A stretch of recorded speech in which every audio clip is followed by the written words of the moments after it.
Snowflake's massive data breach, the dark side of artificial intelligence, and integrating business and technology to scale for growth. Those are just a few of the topics we're going to cover here in episode 176 of Transformation Ground Control. Welcome to Transformation Ground Control. Ground Control.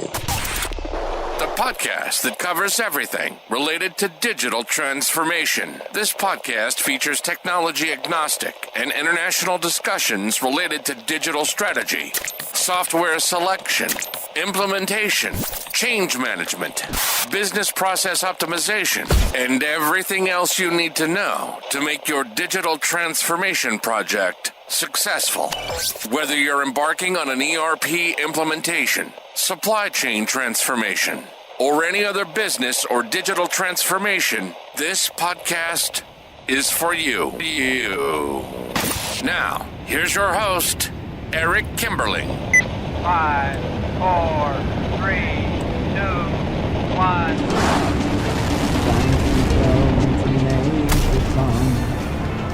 Hello, welcome to Transformation Ground Control, episode number 176. My name is Eric Kimberling, and my co-host, Darian Fiakuski, would normally be with us, but she's out ill today, so it'll just be me here solo today, but thank you for joining. This is the podcast that covers everything related to digital transformation, including the people, process, technology, and strategy sides of transformation. My name is Eric Kimberling. I'm the CEO of Third Stage Consulting, and we're an independent consulting firm that helps clients throughout the world with their digital transformation journeys. And Third Stage Consulting is also the sponsor of the show, and the show is produced by Major Tom Productions. You can find new episodes every Wednesday by going to transformationgroundcontrol.com, and you can also see all the past episodes of this show by going to transformationgroundcontrol.com as well. Got a great episode for you today. We're going to get into some social media questions and articles to start this show. We're going to get into Snowflake's data breach that just recently affected millions of people throughout the world. We're going to talk about a few different threads around the dark side of AI and some of the challenges and complications that are emerging as a result of artificial intelligence. We'll also talk about how Apple is beginning to embrace and potentially incorporate OpenAI into its product suite. And then later in the show, we're also going to talk about how to integrate business and technology to scale for growth. We're going to have a guest on the show. Her name is Kimberly Eubank. Some interesting threads that we'll cover there. And then later in the show, we are going to play you a clip from one of our sister podcasts called Journey to S4HANA. And it's a podcast that's devoted to SAP implementations, but we had a guest on recently named Jocelyn Hayne, and her guest appearance was very good because she talked about some implementation best practices around SAP implementations. And even if you're not implementing SAP, most of what we talk about, if not all of what we talk about in that interview, is going to be relevant for any organization going through any sort of ERP implementation or digital transformation. So be sure to stick around for that. We'll play you that great clip here later in the show. But to get started, I actually want to start off with some of these articles, some of these noteworthy articles, because there's some really interesting ones that have emerged in a recent week. A lot of interesting news that has emerged here in recent weeks. And the first thing that I'm going to talk about is the Snowflake data breach. And if you haven't heard about this, there's an article on Wired magazine and several other media outlets that we've seen here in recent weeks that talks about how there's a significant data breach involving cloud storage provider Snowflake. And the breach impacted several major companies that use Snowflake, including Advanced Auto Parts and LendingTree, which I believe both of those are American-based companies with global operations and big American-based global organizations as well. And sensitive data from millions of customers' employees have potentially been exposed, making it one of the largest data breaches in recent history. And it also highlights the critical need for strong cybersecurity measures and rigorous data protection protocols within organizations to prevent such extensive breaches. And, this is a really interesting story because I think, a lot of times this gets overlooked, this risk that we're facing in this cloud environment that we're all operating in, or that most of us are migrating to if we're not already in it. And the reason it's such a big deal is because you look at a cloud provider like Snowflake, which is becoming a very large cloud services provider that helps organizations with BI and analytics and really integrating data across platforms. And it's a very robust company, sophisticated company with presumably very sophisticated and mature cybersecurity measures. And it makes you wonder if an organization like Snowflake can experience a hack like this, then what about the average, mid-size cloud provider or smaller cloud provider, or even worse, a mom and pop IT organization within a mom and pop organization, how secure can an IT group with less sophistication or less maturity or less resources, how robust is their cybersecurity policy really going to be? And I think that's something we've got to think about as technology professionals, is what do we do to help mitigate that risk? The other thing we've got to think about too, that I think is very important, is as we're evaluating cloud providers, certainly we want to make sure that we've assessed the cybersecurity measures that are in place with the cloud provider. But we also have to look at what sort of cybersecurity measures that we as an organization still need to have in place. Just because we're using an organization that presumably has world-class cybersecurity measures doesn't mean that it's 100% foolproof. For example, if we don't have the right security measures in place internally within our own organizations, there are going to be breaches. There's going to be data that gets out because of human error or because of nefarious activities from employees or hackers or whatever the case may be. And the other part of this too that we have to think about is in these sort of best of breed interoperable sorts of environments that a lot of organizations are moving toward, which has a lot of upside potential, there's a risk. Anytime you have multiple systems that are tying together and talking to one another, you have the risk that one vulnerability in just one of your systems throughout a chain of multiple systems, that one vulnerability can actually become a cybersecurity issue across platforms and across your data sets and across your operations. So I think that's something to keep in mind, and something that we can learn from. I guess the question here is there anything that, in this case, Advanced Auto Parts or Lending Tree could have done to avoid this? Is there anything Snowflake could have done to avoid this? I don't have enough detail at this point to know how exactly that breach happened, other than to say that it is pretty well documented that it's outside hackers that through the dark web and other sources that found a way in to Snowflake and into the data sets of those two organizations in particular. If I remember correctly too, I think in another article I read, I think Ticketmaster and some other organizations were also suspected to be at risk as well, or suspected to be part of the hack as well. If I remember correctly, I think Ticketmaster was actually the one they were going after, but then they ended up hacking into some other systems as well. At the time we're recording this podcast, I know there's a lot of information that's still coming out regarding this breach, and there's a lot of new emerging developments in it. So I'm sure we'll learn more as things unfold and as more information becomes public. But it is something that's worth noting that there is risk with cloud. There's certainly risk with on-prem, but it does make me wonder if some of these big, massive cloud providers are just going to be bigger targets and have more aggressive attacks, because there's so much to gain if you're a hacker. There's so much to damage to be done, or data to be stolen, or whatever the case may be. So that's something to keep in mind, and it heightens the sense of urgency around making sure we've got strong cybersecurity policies in place internally, as well with any third-party service providers that we might engage with as well. So interesting stuff there for sure. Now, another interesting article here is regarding Apple. Apple has recently announced that they are looking to integrate advanced AI features into its iOS and macOS platforms by partnering with OpenAI. And they're working on incorporating generative AI capabilities, such as what you would find in ChatGPT, into iOS 18, which would be a new operating system for the iPhone. And the initiative is part of a broader effort to enhance the intelligence of its devices, offering more personalized and efficient user experiences. The new AI features will be opt-in, allowing users to opt out or not opt in if they're concerned about privacy, to avoid them if they choose. And additionally, Apple has been hiring AI experts and exploring partnerships with other AI firms like Google to strengthen its AI capabilities. And just to build on that too, if you recall recently, we covered this in this podcast, where Apple has recently pulled money away from, or sort of shut down its self-driving car initiative, because they wanted to double down on AI. And it sounds like they're definitely doubling down on AI from what I'm seeing here and what we're seeing in the news. But this is really interesting because I think incorporating an end user device like an iPhone into OpenAI has a lot of interesting implications, both positive and negative.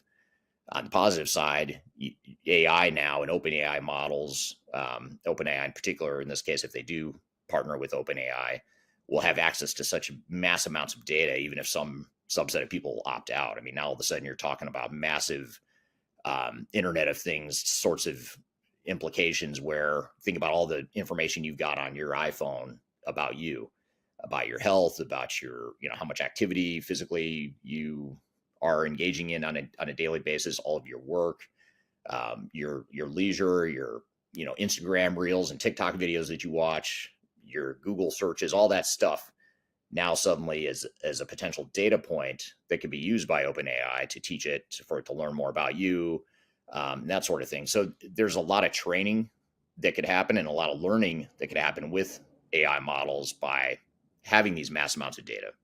So I think there's a lot of potential for AI to get smarter and more powerful, more advanced, a lot faster than it already is. And it's already moving at a very fast pace, but even faster if we could get more data into these machines or into these learning models. But that brings up a dark side, which is, what about privacy? What about data privacy? I mean, we're all worried about data privacy as it is. There's European rules around data privacy that will probably spread to other parts of the world as well. So what does that mean if OpenAI has access to what you're doing on your phone and, certain data sets on your phone? What does that mean for your privacy? Is there a violation there? Is there concern? Could it be breached? There's a lot of interesting questions that come of that. In fact, shortly after I saw this article, or that we saw this article on our team, I actually saw just a few days ago, Elon Musk posted on his X account, he posted something about how he thought that this move by Apple was an unacceptable cybersecurity risk. And he's basically saying that there's no way that he would ever advocate for that sort of open access to data via OpenAI. However, I will say, shortly after he made that post, within several hours, he posted another post that said, would you buy a Tesla phone that provided advanced security features and privacy features if it was available? Yes or no? And he's sort of doing a poll. I don't know if that means they have one in the works or not. I didn't go down the rabbit hole of trying to discover that, but it did make me think, well, maybe, he might have a vested self-interest in seeing Apple not succeed in this initiative, or to sort of knock the initiative, if you will. But it is an interesting point, though. It is interesting around, is this a good thing? I know Apple devices in general have been known to be pretty secure, and in some cases more secure than Windows devices. I know it's a controversial statement, but there are IT professionals out there that would say that it is more secure. So it makes you wonder, would this undermine that perceived security that Apple has currently had or historically had? Are there privacy issues that might get violated potentially with GDR or GDPR in the EU? Those are all questions that I do not have answers for, but there's certainly things that we'll need to think about and keep an eye on as well. And then lastly, the last article I want to cover here today is also related to AI and the potential dark side of AI. And this is super interesting. Actually, this is a topic that came up in passing in a recent podcast interview. It was actually someone in the audience, and I don't recall which interview it was. It wasn't directly related to the conversation, but it was a really interesting point that sort of stuck in my head. And now we saw this article that sort of builds on this thread. And it's about how AI is affecting power consumption, energy consumption. And someone had mentioned it, and I don't remember the context, but someone in the Middle East, I think it was in Saudi Arabia. I think the participant was in Saudi Arabia, saying that Saudi Arabia is investing heavily in artificial intelligence because they have so much energy and access to energy. So therefore, that is sort of a natural byproduct or extension of their energy commodities. So they were using that as a sort of a springboard into investing more in AI and data centers and things like that. In this article that I want to talk about here today, though, is from the Morning Brew.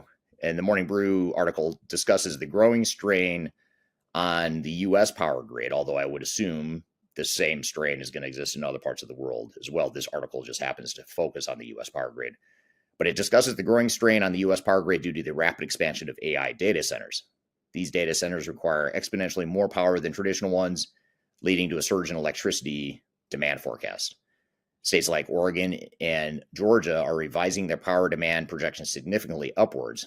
Additionally, new gas-fired power plants are being proposed to meet the needs of these energy-intensive facilities, raising concerns about the impact on climate change goals.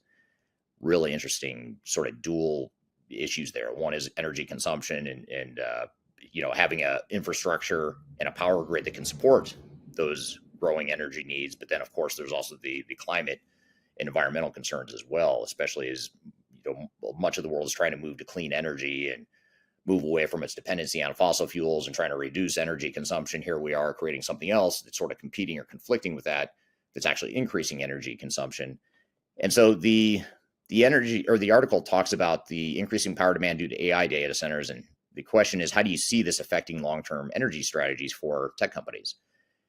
And, I think, maybe to broaden the question here, the topic here around energy strategies, it's also sustainability and ESG, environmental sustainability goals that organizations in many parts of the world are being forced to track and to monitor and show improvements on.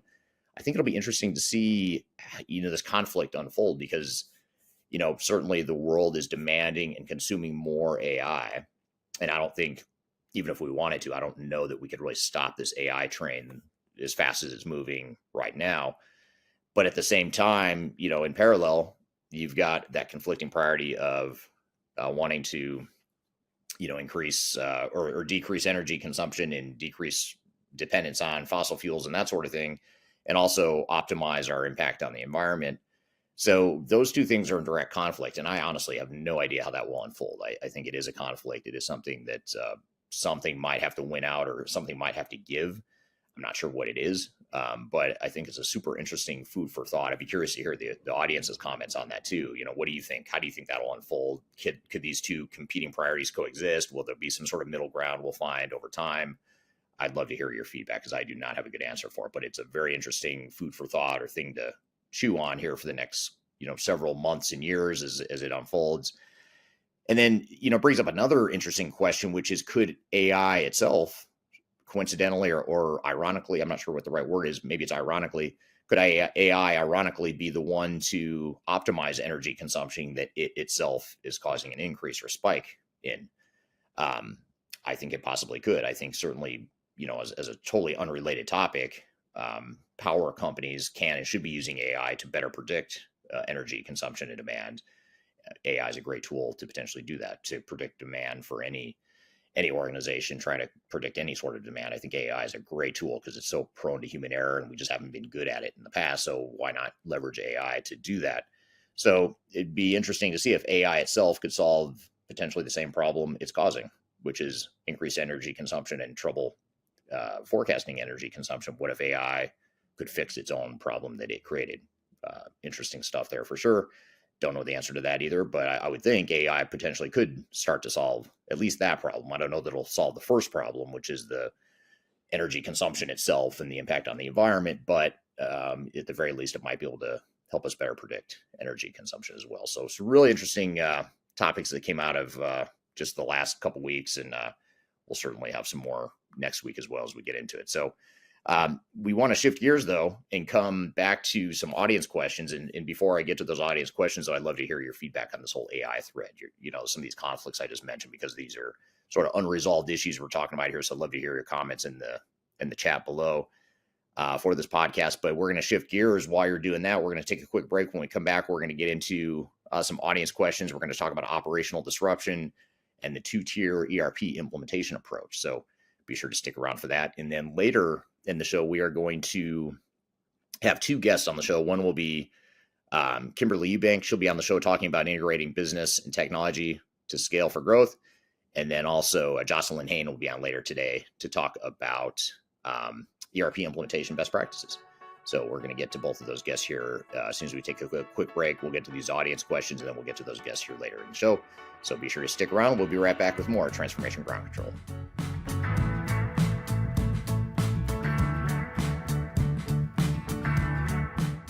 If you're using SAP, Oracle, or Microsoft Dynamics, or any other sort of legacy system, you might be feeling pressure to migrate to a more modern version of those legacy systems.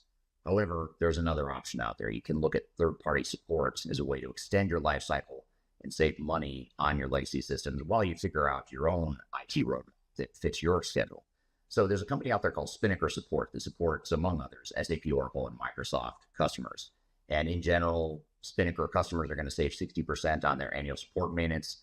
They're going to get extended lifecycle support. So these are support levels that help organizations take control of their IT roadmap and give them an option that extends beyond the sunset period for what SAP, Microsoft, Oracle, and other software vendors are offering. So that's one of the things that's the beauty is not only you're saving money, but it also gives you an opportunity to work past and have a roadmap that works past the timeline that the software vendors have given. In addition, you're going to deal with or leverage expertise from consultants and support professionals that have over 20 years of experience on average. You're going to get world-class security.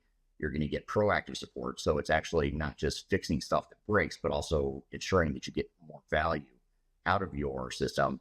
And Spinnaker also provides global availability. So it's really important that you check out this as an option. There's third-party support providers like Spinnaker that can give you an option that takes some of that pressure off to have to feel like you have to upgrade your system right now. So to check out this concept and to learn more, I encourage you to read a white paper that we've provided for each of the listeners of this show. It's called The Skeptic's Guide to Third-Party Maintenance and Support. So there's a link in the description field of this podcast, so be sure to check that out. You can download that. You can learn more about what third-party support is, learn more about the advantages and what some of the common frequently asked questions are, and really just address any questions you might have. So be sure to check it out. It's from Spinnaker Support. You can download that paper for free, and hope you enjoy the rest of this episode. I'm gonna leave it all out there, and I'm gonna leave it all out there. Hello, welcome back to Transformation Ground Control, episode number 176. My name is Eric Kimberly, and you can find new episodes of this show every Wednesday by going to transformationgroundcontrol.com.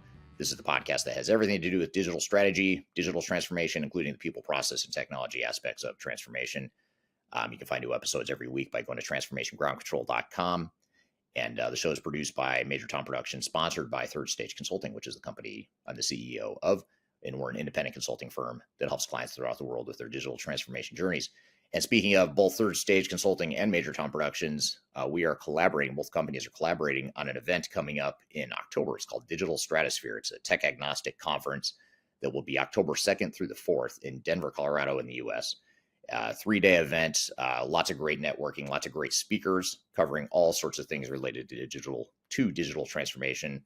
A lot of technology-focused speakers, business-focused speakers, change-focused speakers, operations, program management sorts of topics, all sorts of stuff that we're going to be covering, everything you need to know related to digital transformation to be successful in your initiatives.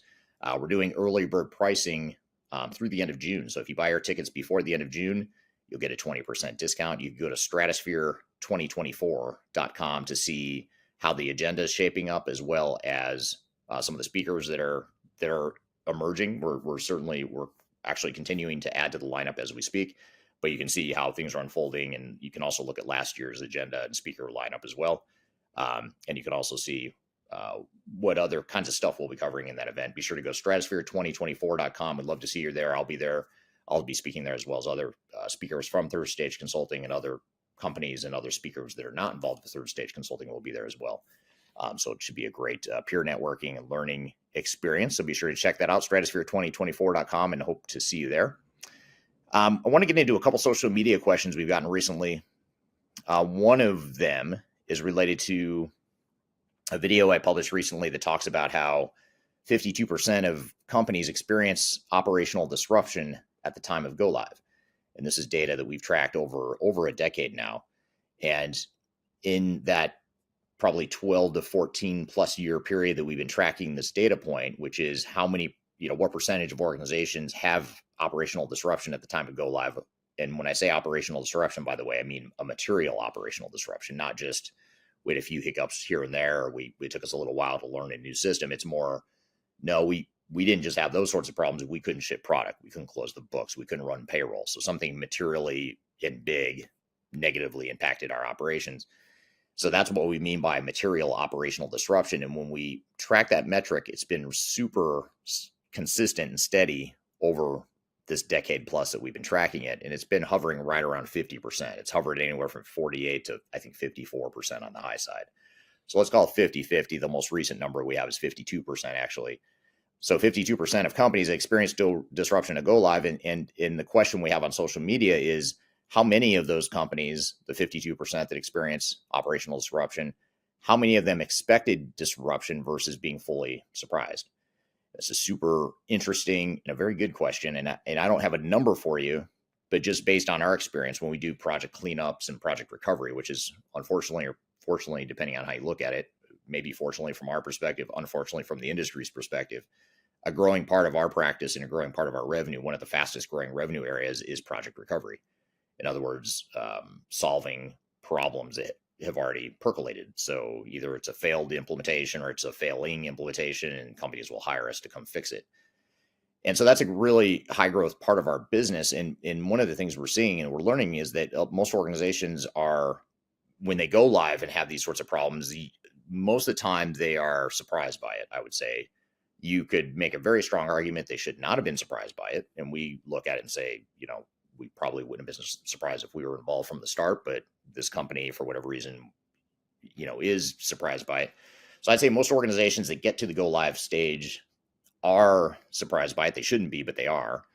I'd say, though, however, the good news, if there is a silver lining, is that we are seeing more organizations that are catching the problem sooner. In other words, they're bringing us in not just after the failure happens, but they are recognizing the failure happening in progress and then hiring us to come fix that. Now, that's still not as ideal as just doing it right from the start, but it's definitely better than waiting till the failure happens, having this material operational disruption, and then trying to clean things up after. That's the most expensive, the most disruptive, and the least recommended way that you could possibly do a digital transformation. So if you're going to run into problems, you want to catch the problems quick, and you probably will run into problems. It's just a matter of how quickly do you catch them and how quickly do you address them. And that's where, that's the $1 million question, is how do we do that? So to answer the question, though, I'd say 52% of organizations that experience operational disruption get to the go live and experience it. I would estimate that probably 3/4 of those, 3/4 of those organizations were surprised by it. But I would also argue that close to 0% of them should have been surprised by it. So I think it's a matter of just having the right advisors, not drinking too much vendor Kool-Aid, being a skeptic where you need to be a skeptic, being a bit paranoid about what's going wrong, because you need to be a bit paranoid. I know Steve Jobs always had the term he coined, healthy paranoia, which I think served him well. It served Apple well, and it certainly has worked for them. But I think we all need to have a dose of skepticism and paranoia when we manage these projects. We want to be optimistic, of course. We want to be strong leaders. We want to paint a future and look at the art of the possible and all that good stuff. But at the same time, we have to sort of be looking over our shoulder and looking around to make sure we recognize where the risks are, because there are risks, there are problems that are going to happen, because these are complex projects. So great question there.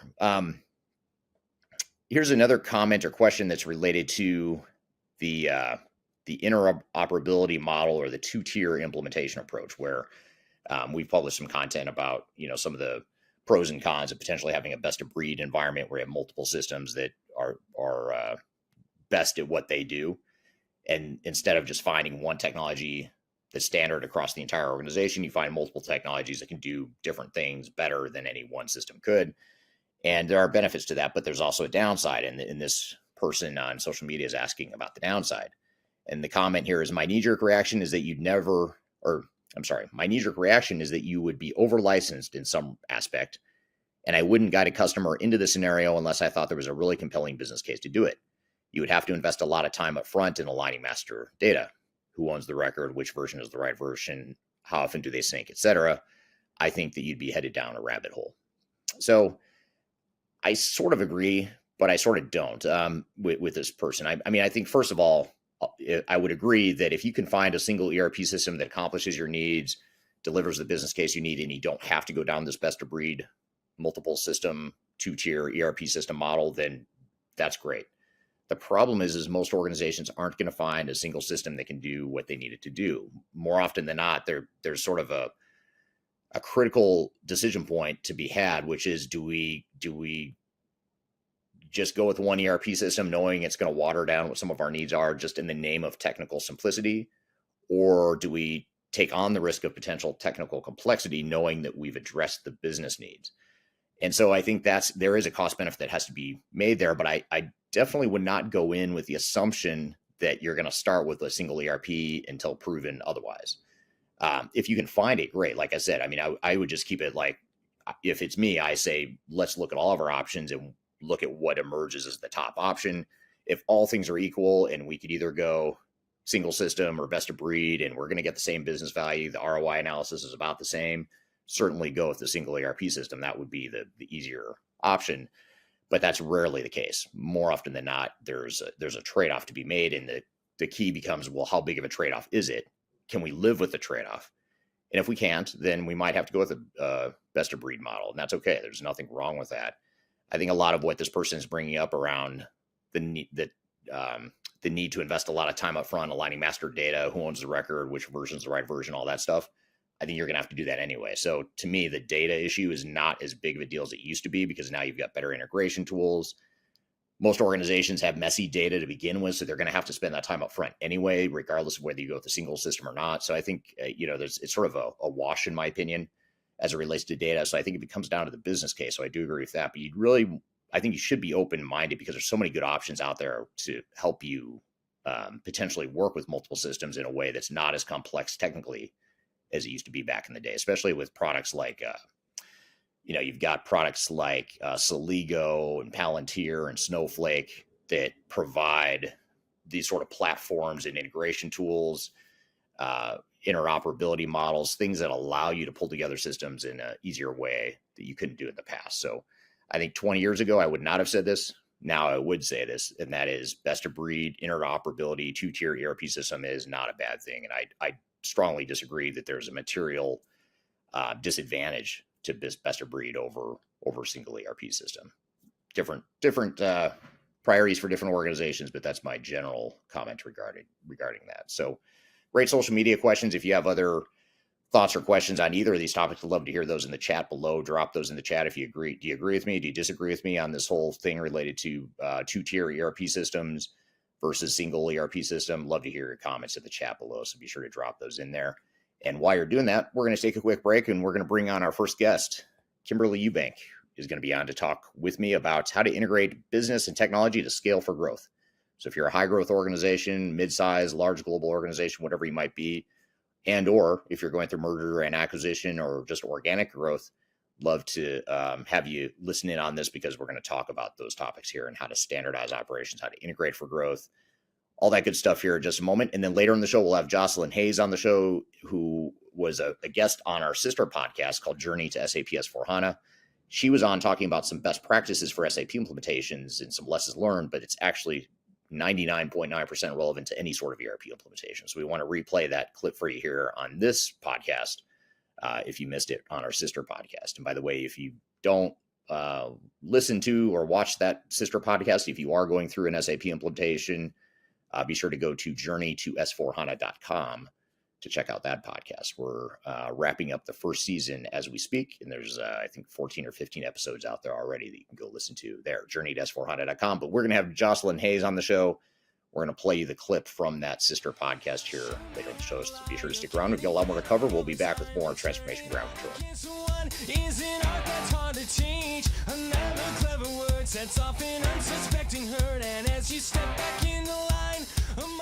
If you are involved in any sort of digital transformation or business change initiative, you'll want to download the Digital Transformation Report. With its comprehensive overview of business and technology trends and best practices, this report is a must-have guide for any transformation project or executive team. Download this free report by visiting Third Stage Consulting at thirdstage-consulting.com. You can also visit our website to learn more about us or download independent reports, videos, and other best practices. Again, visit thirdstage-consulting.com today to learn how you can take your transformation to the third stage of success. Are you looking for ways to promote your product or service to enterprise technology decision makers and influencers throughout the world, like the ones who listen to this podcast? Major Tom Productions creates media, events, and influencer marketing for B2B technology providers. Our productions are exciting, educational, disruptive, and effective. Most importantly, they create results. Our content is unlike any other in this industry, engaging, influential, and trusted by technology buyers and influencers throughout the world. Each month, our productions reach hundreds of thousands of targeted buyers and decision makers who trust and engage with our honest and tech-agnostic content. With long-tail viral results and engagement with our content, Major Tom Productions provides a way to reach your target market and create awareness, calls to action, and a connection with potential customers. So collaborate with us today. Learn how we can feature your product or service on podcasts such as Transformation Ground Control, Journey to S/4HANA, and Journey to Dynamics 365. We can also feature your brand on our YouTube channel called Digital Transformation with Kimberly, which boasts over 100,000 subscribers and over 2 million video views per year. You can also participate in our in-person events, including our Digital Stratosphere Conference. Contact us today to learn more. We can tailor a marketing campaign that works for you. We look forward to helping more people learn more about and become engaged with your brand.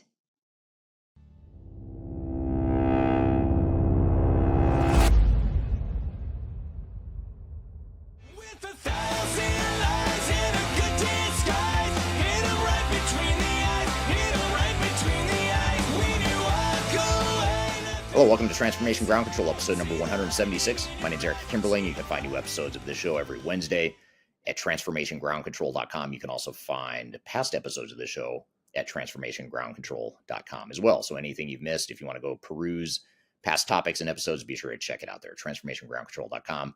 The show is sponsored by my company, Third Stage Consulting Group, an independent and global consulting firm that helps clients throughout the world with their digital transformation journeys. And the show is produced by Major Tom Productions. So I'm excited to have our next guest on the show, first-time guest on this show. She's someone that has been involved with mergers and acquisitions and business integration over the years, beginning at AT&T, which is a large telecommunication provider in North America, and I think they're global as well, but they're based in North America. But she's also done it for other organizations too. So we thought it'd be great to have her on the show to talk about how to integrate business operations and technology to scale for growth, either as part of organic growth and or merger and acquisition sorts of growth as well. So with all that being said, Kimberly, thanks for being here today. Thank you very much. And I am in Atlanta today. That is where I live. And so I'm coming from you from my home office. I have spent most of my career doing transformational work. I spent almost 20 years with AT&T. And I would say that my transformation and kind of M&A journey started actually with the merger and acquisition between AT&T Wireless and Singular Wireless. I led the day one readiness for their merger integration, which at the time was the largest all-cash deal in the history of the U.S., $41 billion, and it impacted about 46 million customers. So that's kind of how my fascination with transformation began. And then I've been since then in a series of other companies, in a series of other industries, leading change and transformation. And so I've done customer service transformations, I've done digital transformations, I've done end-to-end customer journey transformations. I've been in telecom, financial services, manufacturing. So I've been around the block where transformation is concerned. And some pretty large ones too, which I'm really excited to talk about. I mean, it sounds like you've been involved with a variety of transformations, but I'm fascinated by some of the large integrations you've been involved with. So I definitely want to jump into that here as we get into today's conversation. So before we get into some of the specific sort of examples and case studies of situations you've been involved with, maybe just tell us a little bit about what are, when we talk about standardizing operations, what are some of the biggest challenges that organizations face when they're trying to create a common operating model or trying to act like one company after they've grown through acquisition or potentially just through organic growth? A lot of times they start to act like several different companies. They have inefficiencies. They're a bit disconnected, and they look around and say, hey, we want to standardize operations. We want to act like one company, or we want to have a unified operating model. What are some of the biggest challenges that organizations face when they're trying to go through that process? I think very few companies know actually how to do that. They don't know how to standardize. They don't know how to bring the two sides together. So one of the big ones, of course, is always culture, right? You just because you purchase a company or you do a joint venture with another company doesn't mean that your cultures are going to merge and work together seamlessly without effort. So I think the cultural aspects are always at the core of any merger integration, and it's probably something that leaders don't spend enough time figuring out a game plan around. I think the other thing is just people being entrenched in the way their company did it and thinking that their way is the best, and really being open to redefining the process for the betterment of both of the organizations. Because the reality is there's probably some good stuff on both sides, and you have the opportunity to, you have a blank sheet of paper, you have the opportunity to really look at this and make it world class across both entities. But if you're entrenched in the way your company's done it, or all of the corner cases, I think sometimes we get lost in corner cases as well. Instead of taking care of the 90%, we're focused on the 2 or 3% of the corner cases that, oh, you can't do that because, right? So those are some of the common pitfalls that I see. Tell us about the corner cases. Are those is another way to frame that?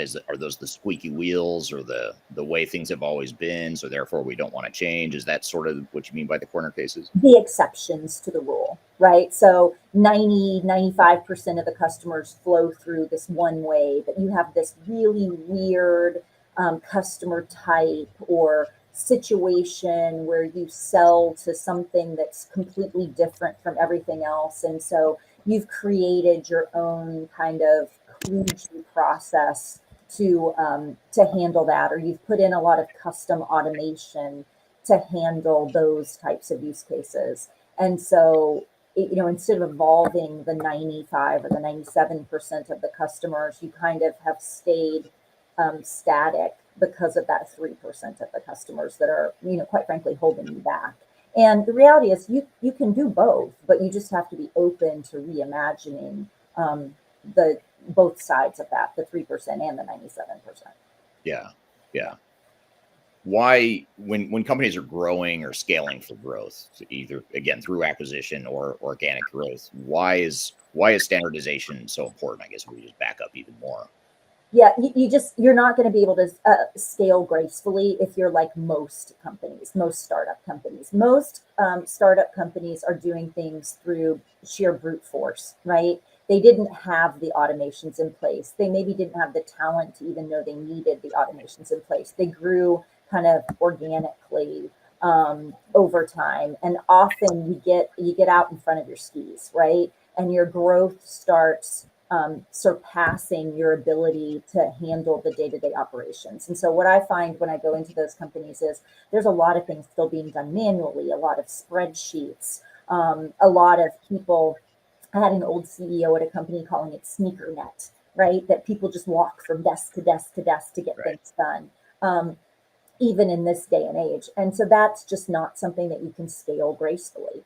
And so one of the things when I go in and do an assessment of a company that I like to ask people as I'm doing the interviews is, okay, so your company has to triple in size in 3 years or 5 years or whatever the goal is, assuming you're not going to get more people, right? Because we're not going to put more hamsters on the wheel, right? Assuming that you're not going to get more people, what things have to be fixed or automated or reinvented in order for you to handle 3 times the work with the same number of people? And when you phrase it like that, then people start to open up a bit about, oh, well, if you ask me like that, then if you're not going to give me 5 more people to keep doing this manually, then I would need help with this thing and this thing and this thing. Right. Yeah. It makes total sense. And then some of those inefficiencies that you build because you can get away with it when you're smaller, they start to multiply, and suddenly you look around and you see that, wow, we're not only highly inefficient, but our customers are experiencing not disruptions necessarily, but a disconnect in our brand and a disconnect in the way we operate and a disconnect in the experience they get from operating with, different parts of the organization. So it seems like I can see how that would start to add up over time.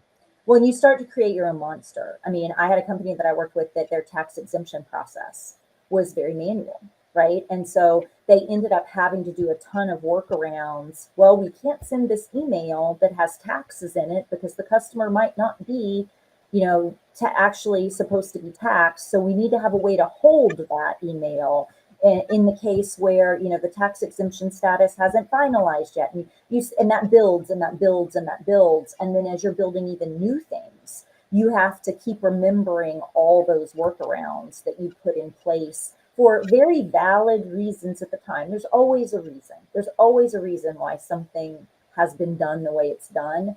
But the reality is sometimes the time for that has passed, and you just have to kind of say you did your service.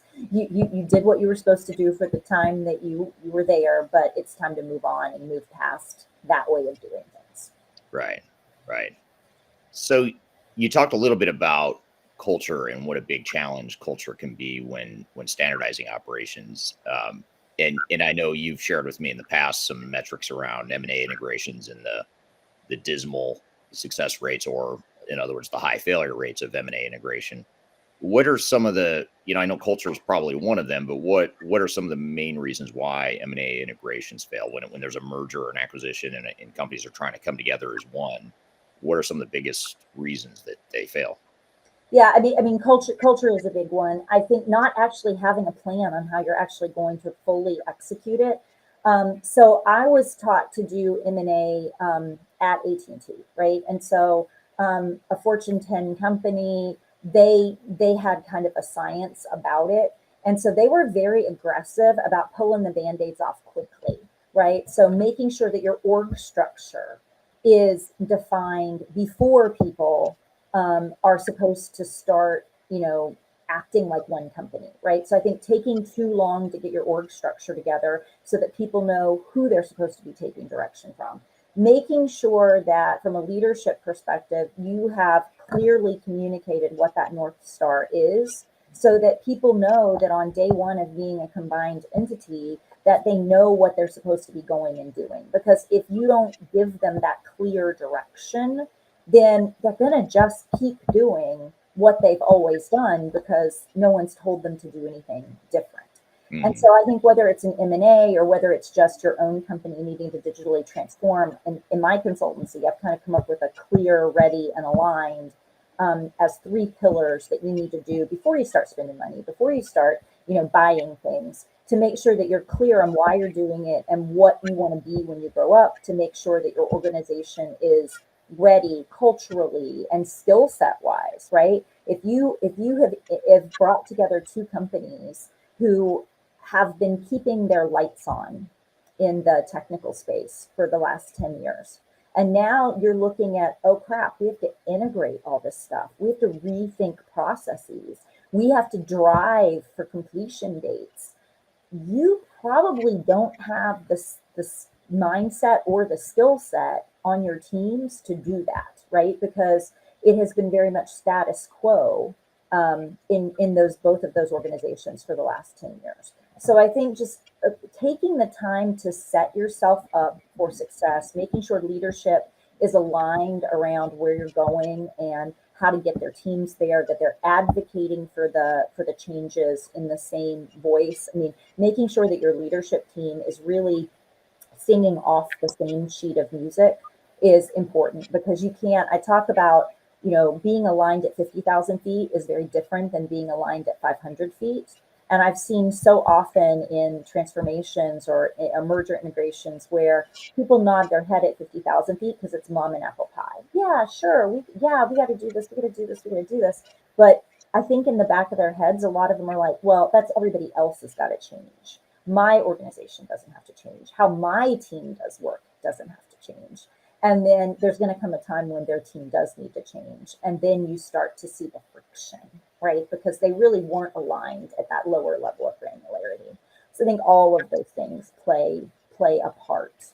But culture absolutely can eat strategy, all the time. You can have the best laid plan, but if your culture isn't conducive to working together and bringing things together, it very quickly can sabotage your efforts, which can cost you a lot of money in the end of the day. We're here with Kimberly Eubank talking about how to integrate business and technology for growth. We've got a lot more to cover, but first we're going to take a quick break. We'll be back with more Transformation Ground Control.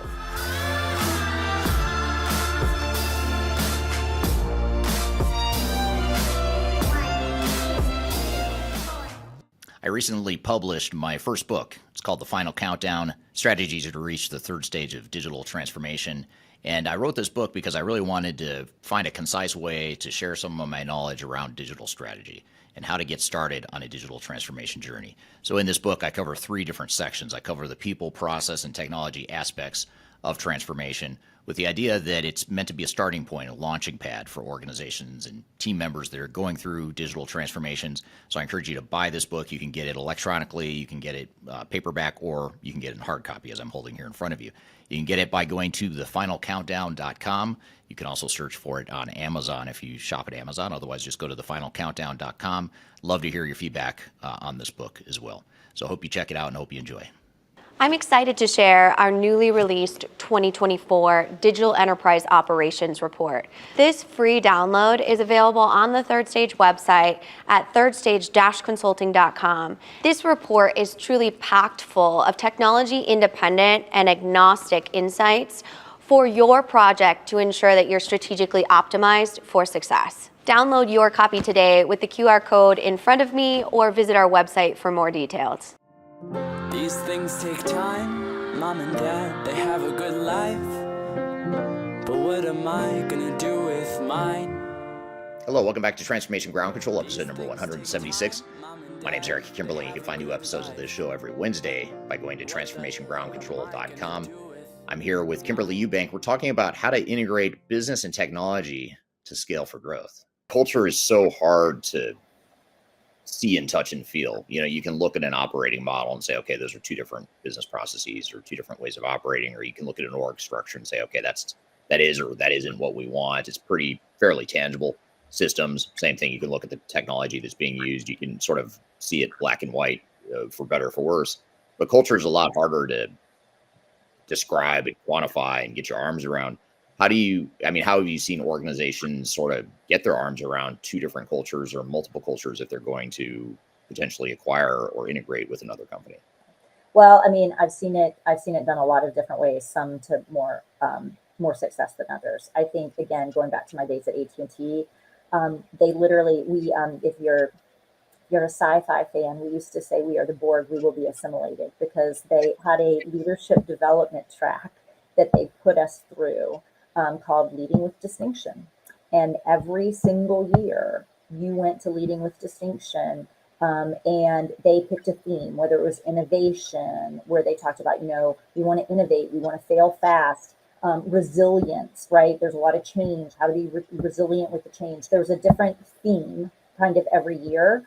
And they put all the different levels of the organization through what we, colloquially were like an indoctrination program, right? To make sure that we understood what those pillars that they wanted us to be. And I think I worked with a company recently that had what they called a from-to model. Here are our current behaviors, and we want to go from this to these new behaviors, right? And so however you phrase it, I think you as a leadership team really have to come out with, these are the behaviors that we want you to perform to going forward and to manage your teams to going forward. So I've seen that. And during that program, actually one of the consultants that came in to do that program said it takes 7 years to change a culture, to really change a culture. And I believe that. Now, do I think a transformation or M&A can take 7 years? Absolutely not. You got to get your technology and all of your synergies from the purchase. You have to have that way under 7 years, but supposedly 7 years to change a culture. I've seen other organizations go at it very methodically, but very slowly, layer by layer by layer. Like year one, we'll work on the executive team and make sure they're aligned. And then year two, we'll work on the VP level. And then year three, we'll work on the director level. That to me takes too long. I've had other companies that haven't worked on it at all. They just thought it was magically going to happen, right? And that doesn't work. Spoiler alert. And then I've had others that I think that they thought, well, if we just show them with the technology and whatever, people will just get it. They'll figure it out as they go. I think the biggest thing that you have to do, though, whatever model you pick, is you have to have accountability around the two behaviors, right? Once you define what from and to is, then you need to hold people accountable to the twos. And if you start seeing them regress back to their from behaviors, you got to call them on it. And that's where I see leaders not really sticking with the program, right? Because it's easier to let people just, be what they've always been. And so sometimes, there's a little dust up when you're holding people accountable to the two. But I think accountability is a huge part of cultural change. And it doesn't have to be rough. It just has to be, in a meeting when it's not being conducted in the two manner, right? Just saying, hey, part of our from twos is we're supposed to be thinking about this way. Are we really doing that here? Like maybe we should take a step back, right? So there's ways to do it that are non-confrontational, but the repetition, just like a child watching, their cartoons, they have to watch it, a million times to get the concept. Adults need that repetition as well. Yeah. So can you come back to those three pillars you mentioned before? I think you said clarity, readiness, and alignment. Were those the three? Clear, ready, aligned. Yep. Could you maybe unpack those a little bit more, just each of those three? And I also want to ask you a follow-up on why it sounds, so far from what I understand about it, sounds fairly intuitive, but it sounds like it's not intuitive in terms of how organizations approach M&A. But maybe explain the three first, and let's come back to why organizations don't follow this approach. Yeah. So clear is kind of assessing your future state, your current state, your motivation. Why do you want to do this, right? I worked with a client one time who, I honestly feel like they were doing a transformation because everybody else in their industry was doing a transformation, and they felt like that was just the thing they needed to do, right? And they didn't have a clear line of sight to what they wanted to be or what they were trying to get out of it. And so when you don't have that clarity of why you're doing it and what you're going to be when you come out, you're not going to be able to articulate that clearly to your workforce, and therefore you're not going to be able to get the buy-in. I think the other thing that the clear pillar does is it talks about vulnerabilities and feasibility, right? You could know that your business needs this, but, is it feasible that your company can do it? Can you, what are the roadblocks that would stand in your way from a leadership perspective? So clarity is just kind of a double click. Most companies can pass that pillar decently, but I have seen some that really struggle to be like, well, everybody else is doing it. I just assumed I needed to do it too. And then when you get to readiness, that really talks about the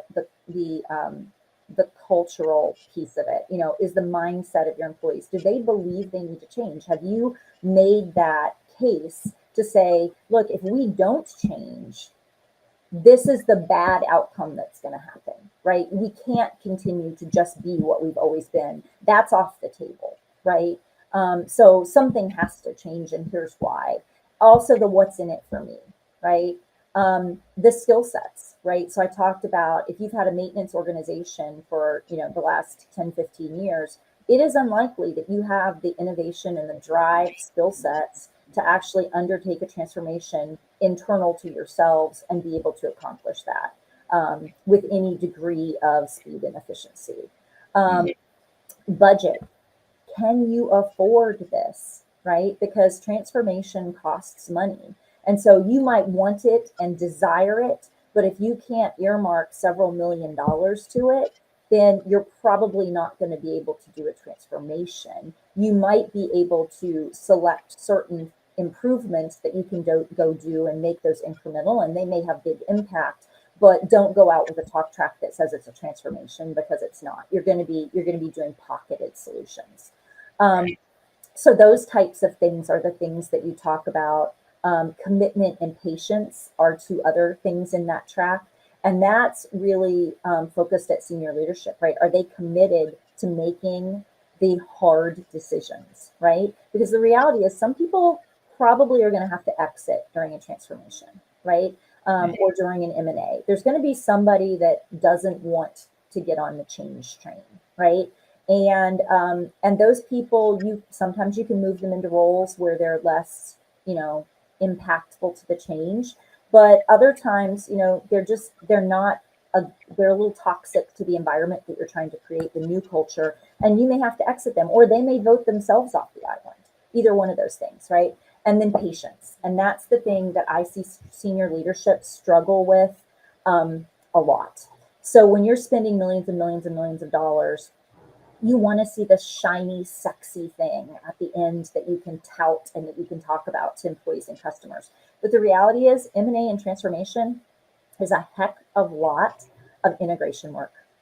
It's cleaning your data. It's getting your plumbing and your electrical in line, because you don't want to be doing fancy things and displaying things to customers that isn't accurate or isn't timely, or it's not showing the right answer.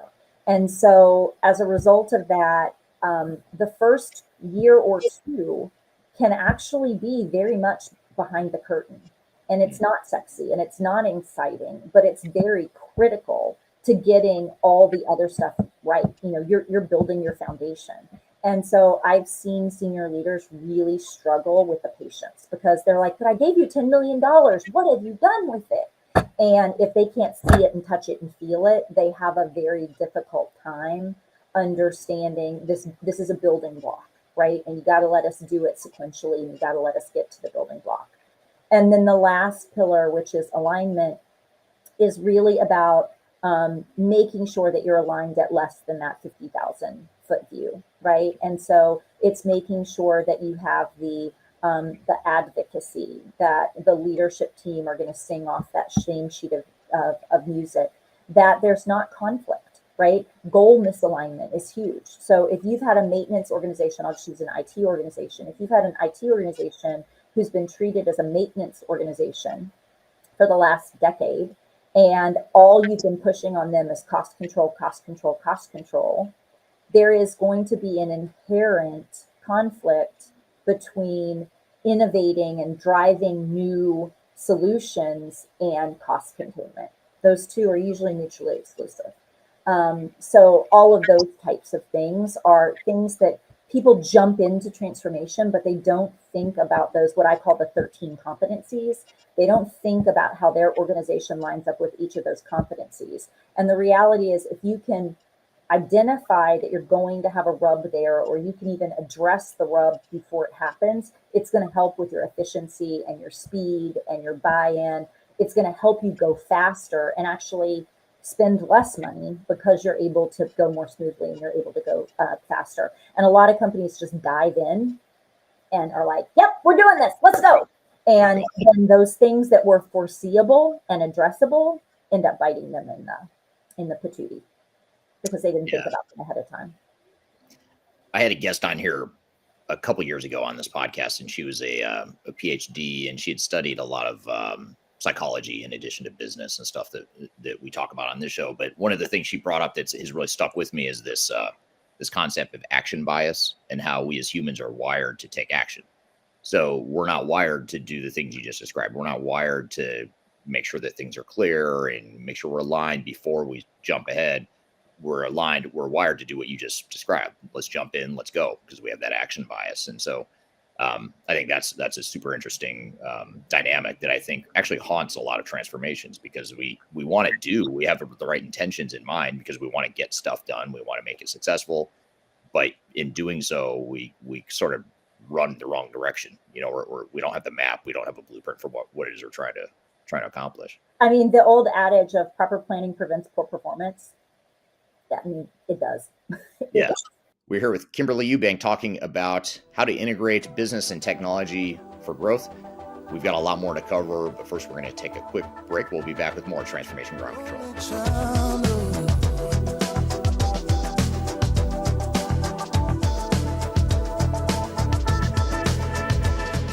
People oftentimes ask me how I built such a strong social media following on YouTube and LinkedIn and Facebook and other outlets. And the fact of the matter is it took me a long time to build a following through a lot of trial and error, making a lot of mistakes.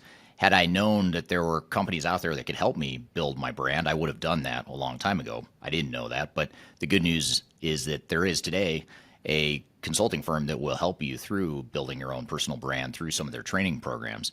The company is called Roloff Consulting, and if you're familiar with Emma Roloff, she's someone that I've had on this podcast before, and she's well known in the digital transformation space as well as the sales space, and she's big on TikTok, YouTube, and LinkedIn. And she and her husband have started a training course and a training company that focuses on helping people build their personal brands and helping them to sell themselves digitally. So whether you're a salesperson that's trying to reach more customers or you're an individual that's just trying to build your personal brand, that's something that they help with through their training programs. And they've offered listeners of this podcast a free 5-day LinkedIn challenge. And I encourage you to check it out. I've included a link below for this podcast. If you go to the podcast notes, you'll find a link that gets you free access to this 5-day challenge where you'll get step-by-step guidance. You'll get real results. So you'll get some tangible results from the program. And you also get a special offer at the end of it. So it's exclusive to listeners of this podcast. Be sure to check out the link below if you want to work on building your personal brand, or if you're in sales and you're trying to reach more people. Whatever the case may be, check it out. It's free to listeners of this podcast. You can check it out via the link below. Interested in working for a company that truly values your unique skills and experience? Here at Third Stage, we don't hire based on resumes alone. We look at the full candidate, experience, and willingness to provide excellent service for our clients. Within a technology independent and agnostic consulting firm, you have the opportunity to learn across industries with a diverse group of clients. Our consultants also have the opportunity to diversify their portfolio and learn across technology systems. If you're interested in joining a high-growth entrepreneurial organization, please reach out to us at work@thirdstage-consulting.com.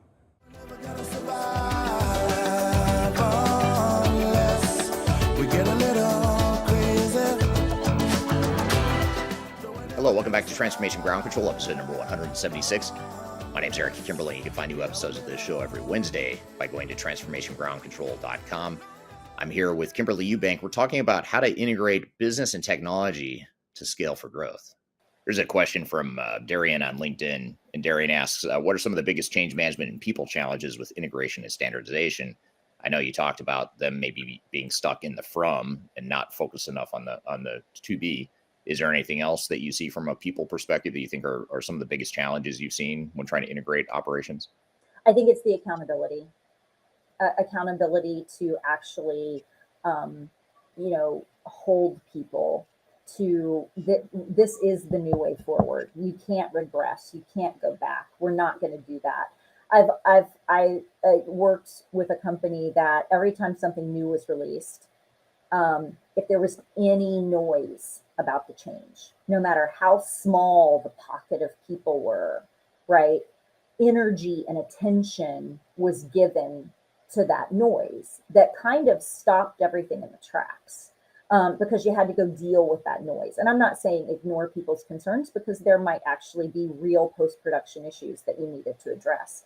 But doing that in a way that is, okay, well, the change is happening.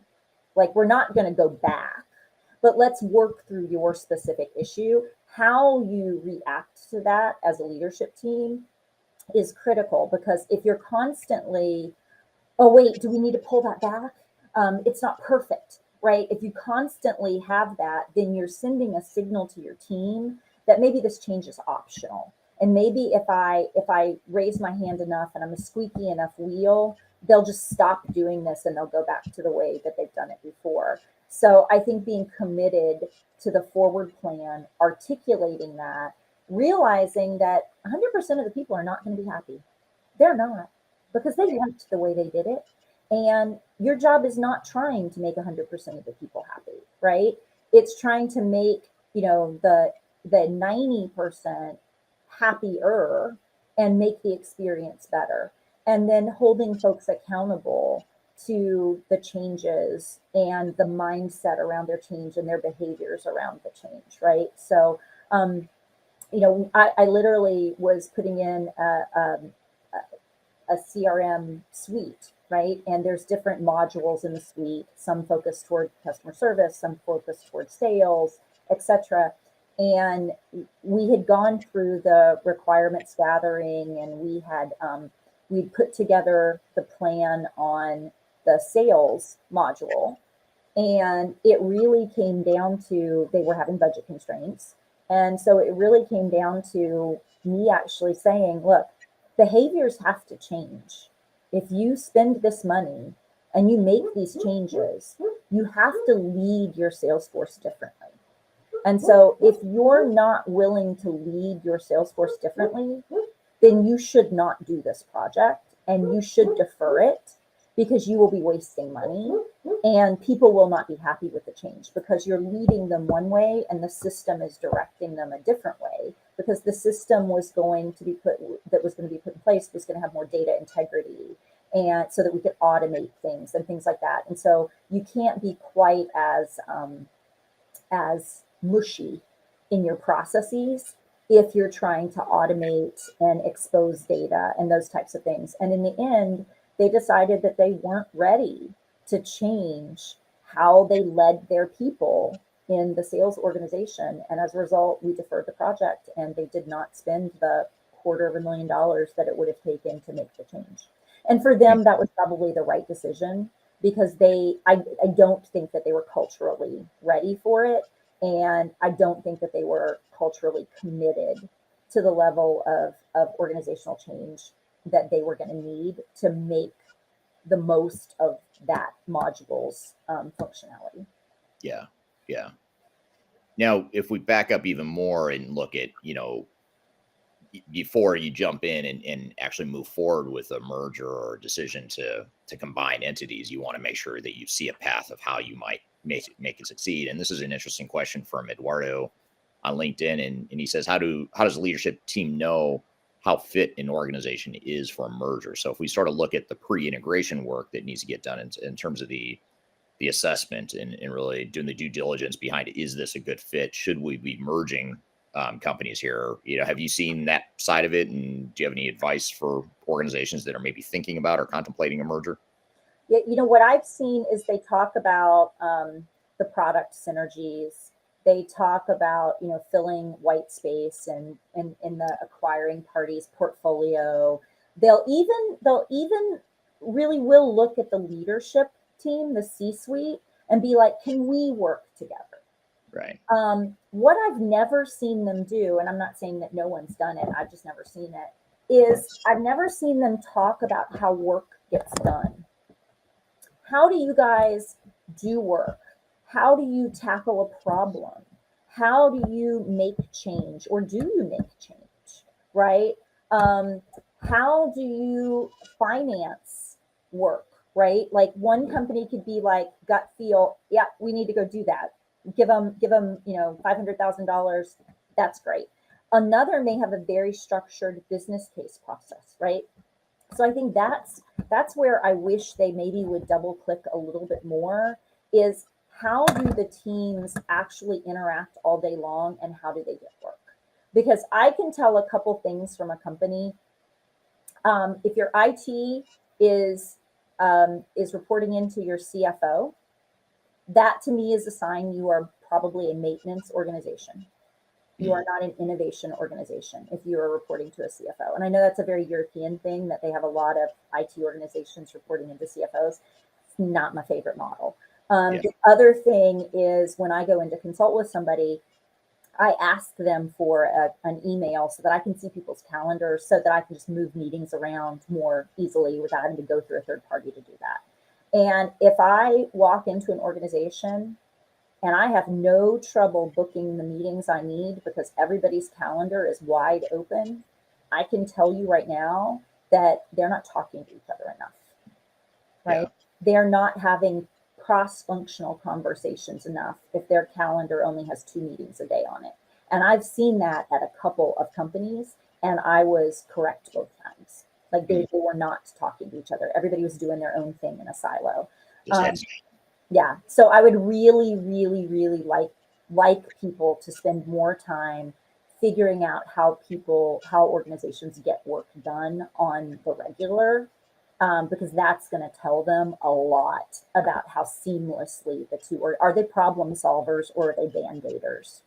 Yeah. You fix things at root cause, or do you just, slap a band-aid on it?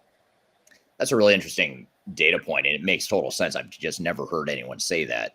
As far as like if there's not enough meetings, or if there's too few meetings, it means you're not collaborating. Because I think we get so obsessed with let's cut meetings. We've got too much bureaucracy. Let's get meetings off our plates. So to hear someone say maybe you should be meeting more because you should be collaborating more, that's such a not counterintuitive, but it goes against the grain of what. Oh no, it is a contrarian opinion, but because everybody is like, oh no, too many meetings. Yeah, there's too many useless meetings. Right. But nobody's complaining if it is a productive meeting.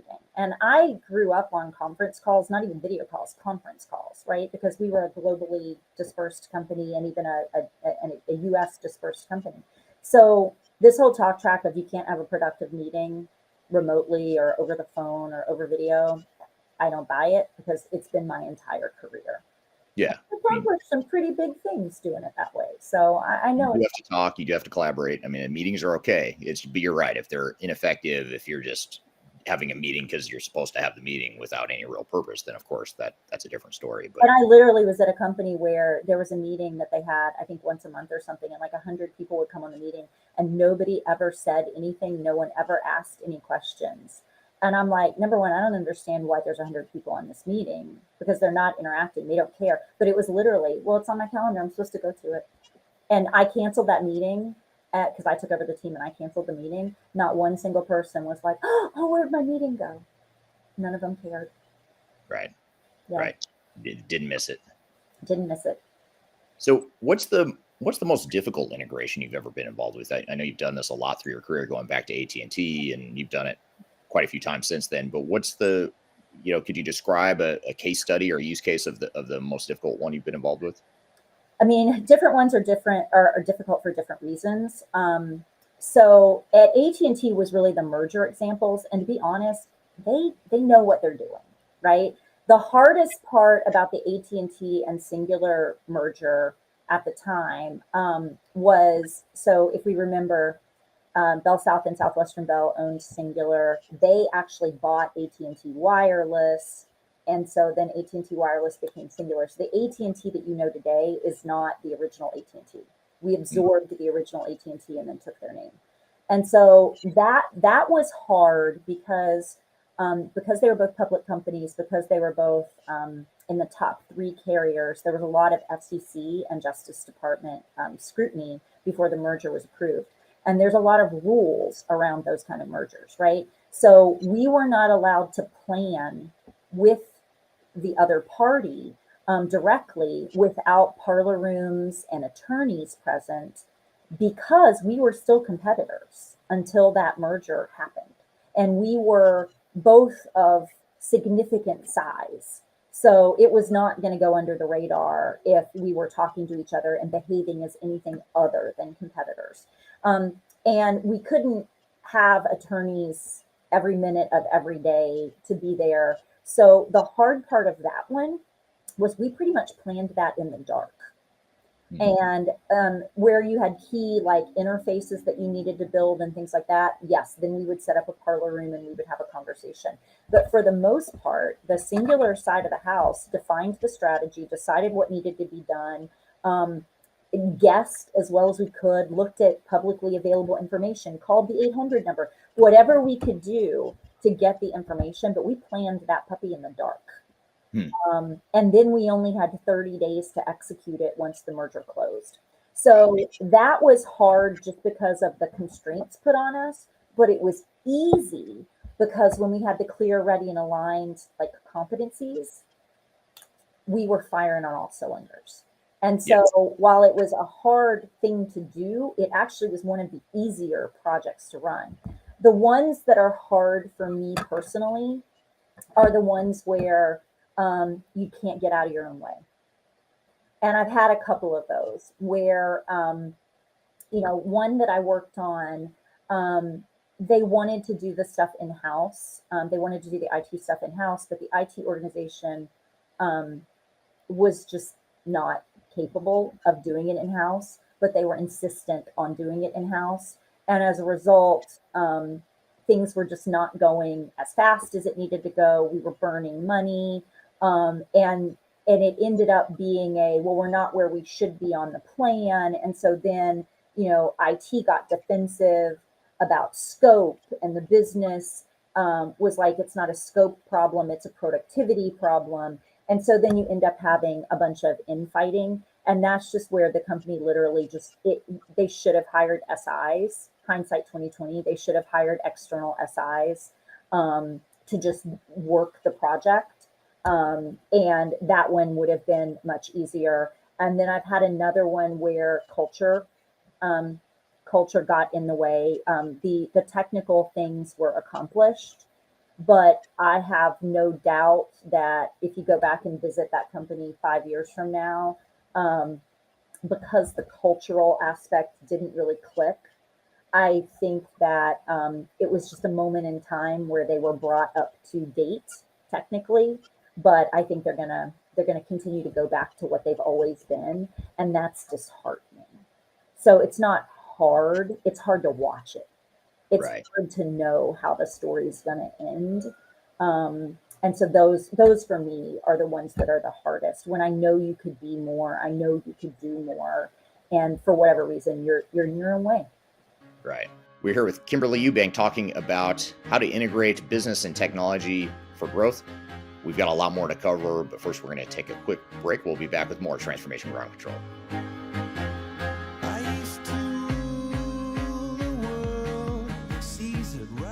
Before we dive too far into today's content, I want to share a little bit of information about Third Stage Consulting and who we are. Third Stage Consulting Group is an independent technology agnostic provider of consulting services to help clients through their digital transformations. We help with digital strategy and software selection, as well as implementation planning. And during implementation, we provide services related to program management, organizational change, business process improvement, as well as enterprise architecture. These are just some of the services we provide. We have offices in North America as well as Europe and Asia Pacific. So if you'd like to learn more, I encourage you to check out our resource center, which includes a number of resources that will help you through your digital transformation, and you can access that for free using the QR code here or the links below. You can also reach out to me directly if you'd like to discuss your digital transformation and brainstorm ideas on how to improve where you're headed on your journey. Now let's jump back into today's content. The last thing you want to have happen is for your digital transformation to end up in court. I've been doing this for 20 years and I have seen everything. My name is Marcus Harris. I'm a software and technology attorney focusing my practice on drafting and negotiating software-related contracts and litigating software disputes across the country. Feel free to reach out to us at taftlaw.com. We'd love to talk to you about the litigation process and what you can expect.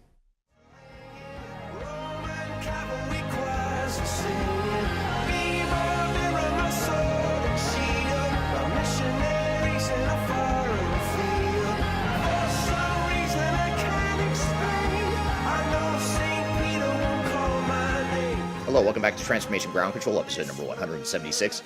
My name's Eric Kimberly. You can find new episodes of this show every Wednesday by going to transformationgroundcontrol.com. I'm here with Kimberly Eubank. We're talking about how to integrate business and technology to scale for growth. You started to touch on this, and so this is a timely question from YouTube.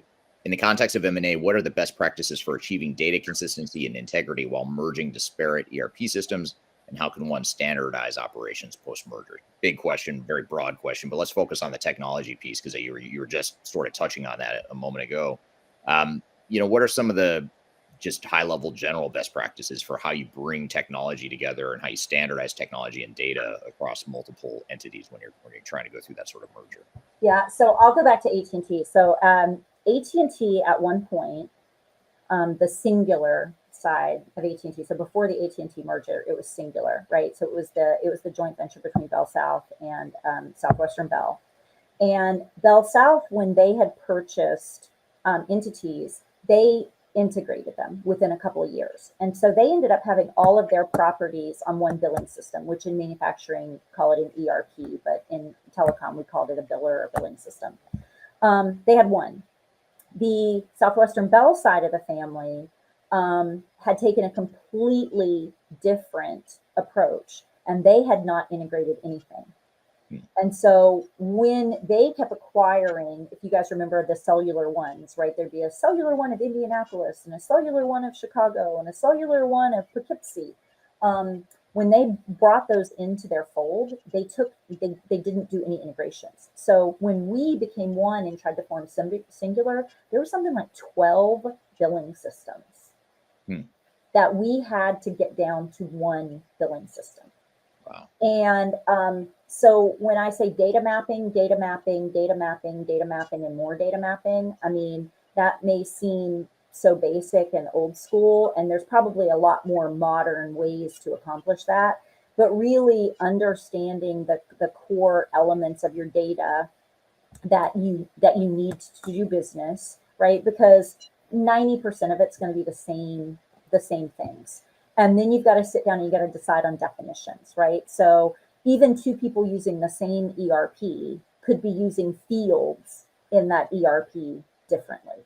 And that's what I've found is the hardest part, because especially when you get down into small to mid-sized businesses, I'm gonna go to Vegas on your documentation is not up to sniff test, right? And so you're really relying on people's memories of, well, why did we do that? And how do we use that field? And does one department use that field differently than another department? And you don't even know it, right? And so it's tedious. There's no silver bullet for it. You've just got to sit down and you got to go through the data maps and you've got to talk about the data and you've got to decide on what your target data, mapping is going to be, like what is, and then you've got to sit there and you've got to map everything across, and you'll have to take those, those cases that, well, I use this field for that. Well, I use that field for that. And you'll have to have that conversation and decide. So it's not fun. I guess some data-oriented people might consider that to be fun. Some might disagree with you. Right? But it's almost like forensic accounting on your ERP. And by the way, that isn't even in an M&A situation. That's just, you could have that same thing going from on-premise to cloud. Right. Just a right? general migration. Yeah, because a company that I worked with recently, had 15 years of just customization on top of customization on top of customization, and they're staring down going to the cloud over the course of the next year. And it does put some fear in your boots because you don't really know what's under the covers. So you just got to peel those layers, the onions, one by one. So I don't know that I gave you a silver bullet on how to do that, but yeah, it's a lot of work, and it's detailed work, but it's so important. It's so important. Yeah, I was looking for not only a silver bullet, but an easy button, but it sounds like you're not here to offer that up for us. It makes total sense. And you're right. A lot of what you're talking about, is not sexy. And you mentioned that earlier. A lot of this stuff is not sexy. It's a lot of behind the scenes grunt work, for lack of a better word, but it has to be done. And it's what's ultimately going to make it successful. Now, what I am seeing though, is I am seeing companies come out that are actually, they've built the integration for you, right? So there'll be a company that you can actually purchase their software to help you get from on-premise to cloud, or to get from one ERP to another ERP. So that's something that, back in the day, you would have had to have built that all yourself. And so now people are commercializing that and making it repeatable. And so you still have to do the work to do the mappings, but the transfer over, I think there are companies out there specializing in that to make that a little simpler and seamless for you. Yeah, makes sense. There's a question I want to elaborate. I'm going to change the question a little bit just to broaden it a little bit, but because I think it's a really good question that applies to multiple areas. This is from William on YouTube. William says, a large M&A will have a host of layoffs due to redundancy, et cetera.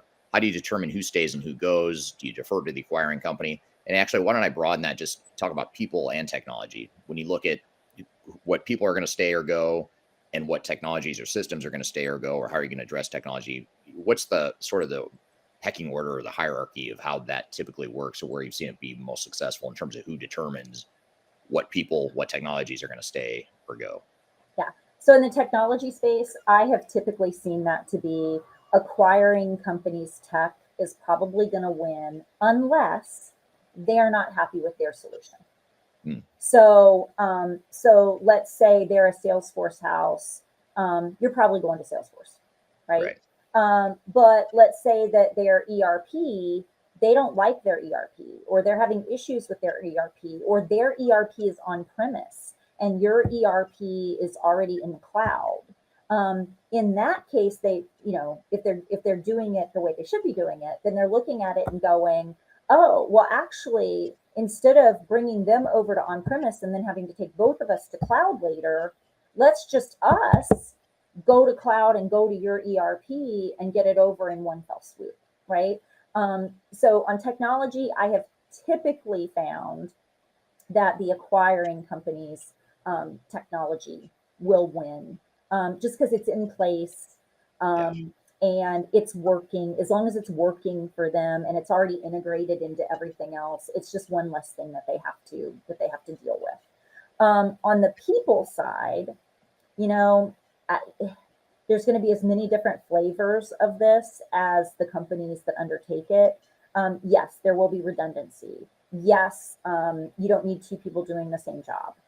I have seen some companies, though, keep both sets of people for a long time because they're afraid that the historical knowledge isn't going to transfer. So they're afraid, and it's something legitimate that you should be concerned about. There's a lot of tribal knowledge that's in people's heads. It's not all going to be documented. And so I wouldn't be doing a mass cut 6 months in, right? I probably would wait a year to let people commingle and learn about each other. And then you've seen, number one, you've seen how they work. You see if they're on board with the new situation, and you can make specific recommendations, you know, specific to the people for that particular job. I will say that what I would do quickly is everybody has low performers. Everybody has people in their organization that they're like, oh my gosh, like I don't have enough to exit them. Like they're doing just the bare minimum to stay above that line. So I don't have enough to exit them, but I also don't have the leeway to offer them a package, right? Right when you merge, that's the time to try and get those folks out, right? Because you can offer some RIFs, some reduction in force packages, and you can target those people that you as a boss may have already had on your radar. They weren't adding value to one company, so the odds that they're going to be adding value to the combined company probably isn't high either. But for people who are contributing and are, you know, going along with the plan, I would keep them a little bit longer, and I would build that into the business case, right? To keep that a little bit longer. Now, where you can't do that is at senior leadership levels. You can't have two dueling senior vice presidents of the same thing. You can't have two dueling VPs of the same thing, right? But at the senior manager level, you can disperse the work. You know, well, you have this part of branding and you have this part of branding, or however you want to do it. But you do have to have a clear organizational structure. And so the other thing that I think AT&T did very well was every time they merged in, before the date of the merger happened or within, you know, a week of the merger closing, you had an organizational structure that said, this is how, you know, this is who's going to own what. And they sorted that very quickly. And then it was up to those folks to sort their organizations accordingly. And that takes a minute. That takes a minute. Right. Yeah, that makes total sense. Now, what about getting started? Here's a question from Darian, which is a good sort of capstone question here to tie this all together and bring together all the threads you've talked about so far, Kimberly. But what advice do you have for businesses beginning a digital or business transformation or an integration effort? Let's just broaden that a little bit to talk about, you know, specifically around integration or any sort of M&A integration, or they're trying to standardize. How do you get started? I imagine you probably come back to those three tenets that you started with, but how would you summarize that for us? Yeah, well, you can call me and I'll help you. But yeah, so what I do is, if it's me, I will go in and I actually do extensive interviews, and I do it around the clear, ready, and aligned pillars. And so I start by listening. I mean, it's tried and true, right? It's road tested. Listening is your best friend there, right? And so the last engagement that I did, I interviewed 58 people. So 58 hours of interviews out of a 500-person company, right? So I went in and I really talked to them, and it's not a lot of questions, right? But it's questions that get them to open up about the challenges. I mentioned one earlier, right? Well, if your work had to double or triple and you weren't going to get more people, what do I need to help you fix? And so that really helps you get an independent third party's view of kind of what your challenges are. Because I have seen time and again where leadership thinks they know what's going on, but they don't really know what's going on. And I've had CEO after CEO tell me, you know, when you get the CEO job, nobody tells you the truth anymore. And you just have to know that as part of being a CEO, you're not getting the unadulterated truth from anybody anymore. And so even though you think you know what's going on, you probably don't. And so I like to talk to the people actually doing the work. And then that allows me, because they know what's broken. They know where the bodies are buried. They know these things. But either nobody's asked them, or when they've tried to bring it up in the past, no one's listened and done anything about it. And so that's where I always start. I always start with interviews, and I go through my clear, ready, and aligned assessment. And I'll give you a scorecard at the end that kind of says where you are on those scorecards. Truth is a scarce commodity. It is. It's a scarce commodity. Absolutely. I really want to know kind of what they think the situation on the ground is. And then I give a read out back to whoever the executive sponsor was that brought me in to say, look, this is what I'm hearing. This is what's going on. And then I put together a roadmap that says, based on where you've told me you want to be, and based on where I'm hearing you are, and based on the challenges that your teams have, if I were going to lead this, this is how I would go. And this is where I think you should tackle it. And, you know, you may have different pillars that you need to tackle on. And then that kind of gives you a roadmap, and that'll tell you like how far away from your bogey are you, and you know, and how much is this going to cost, right? I mean, I'm not going to go and do a full business case based on just those interviews, right? But you can kind of tell, you know, do you have 10 things to take care of, or do you have 3 things to take care of, right? The more things you have to take care of, the more it's going to cost. Right. You know, again, just getting that unbiased view of this is where our organization is, and not having rose-colored glasses about the situation. That's where I would always recommend everyone start. Yeah, you're going to discover that at some point anyway. You might as well discover that as early on as possible, so you have a realistic plan of how you're going to tackle those challenges. Yep. So great stuff. Well, what are the best ways for people to connect with you if they want to just stay in touch with you, learn more from you? What are the best ways to connect? Yeah, you can actually find me on LinkedIn, Kimberly Eubank.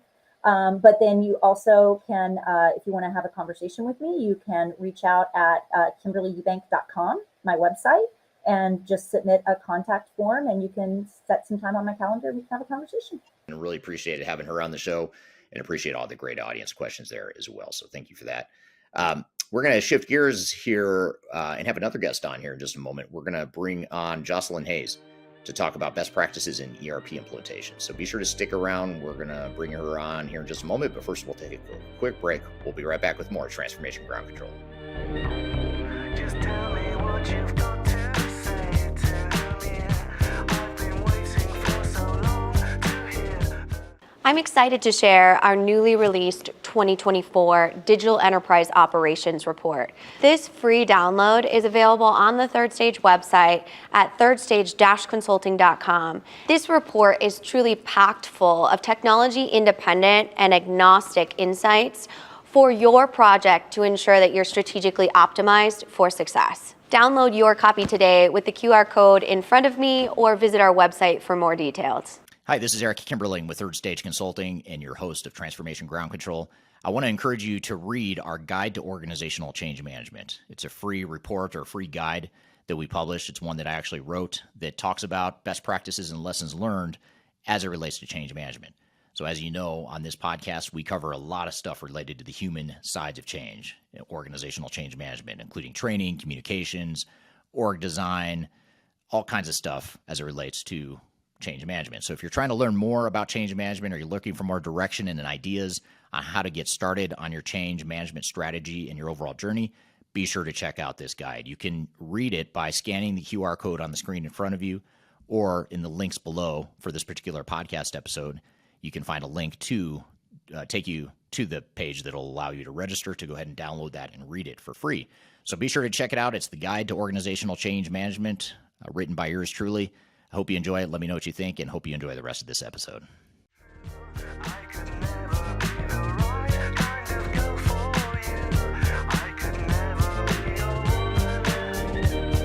Hello, welcome back to Transformation Ground Control, episode number 176. My name is Kimberly. You can find new episodes of this show every Wednesday by going to transformationgroundcontrol.com.